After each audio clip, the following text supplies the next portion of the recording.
मी अथर्वला का मानतो याचं कारण सांगतो. कारण अथर्व बंजी जम्पिंगमध्ये ज्यावेळी वर गेला लिटरली सगळ्यांनाच भीती वाटते. पण अथर्व हा असा मुलगा आहे जो फक्त बोलत नाही तर करून दाखवतो. असं का म्हटलं मी, कारण भरपूर लोक फक्त बोलतात की बाबा मी असं आहे मी तसं आहे, पण जेव्हा करायचं वेळ येते तेव्हा भरपूर लोकांची लिटरली अवस्था वाईट होते.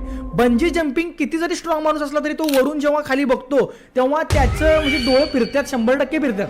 पण अथर्व पहिल्याच टर्ममध्ये वरती गेला देखील, एन्जॉय करत तिथून उडी मारला देखील. तुम्हाला बघायला खूप सोपं वाटतं, पण बंजी जम्पिंग करणाऱ्यांनाच किंवा केलेल्यांनाच माहिती आहे की ती किती मोठी गोष्ट आहे किंवा किती भयानक गोष्ट आहे. पण अथर्वला याच बाबतीत मी मानतो की तो फक्त बोलत नाही तर तो अशा भयानक गोष्टी, भयानक स्टंट करताना मागचा पुढचा विचार करत नाही. तो सरळ उडी मारला आणि ती बंजी जम्पिंग सक्सेस झालं. करणं सक्सेस करेल, कोणीही करेल, पण पहिल्यांदा करणं ही खूप मोठी गोष्ट असते. कारण पहिल्यांदा जाणाऱ्या माणसाला खूप भीती वाटत असते.